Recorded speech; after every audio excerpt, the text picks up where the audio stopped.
16వ తేదీ 6వ నెల 2026వ సంవత్సరము బర్త్డే మహబూబ్ బాషా, డాక్టర్ మహబూబ్ బాషా గారి సందర్భంగా ఆవాజ్ టీవీని ప్రజలకు చేరువ కావడానికి వాళ్ళు లాంచ్ చేశారు.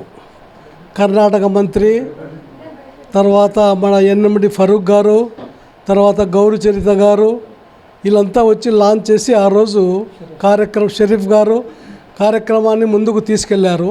ఇది అవసరం ఉంది. మైనారిటీలు, చాలా మైనారిటీలు బ్యాక్వర్డ్ కాస్ట్లో ఉండిపోయినారు, కానీ అది బ్యాక్వర్డ్గా లేరు. వాళ్ళు లేకుండా కానీ బ్యాక్వర్డ్గానే మేము చలామణి అవుతున్నాము.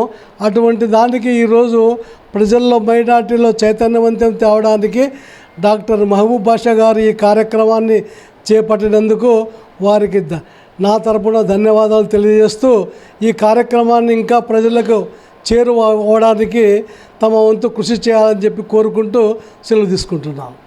హాజీ సాబ్, నందికొట్కూర్.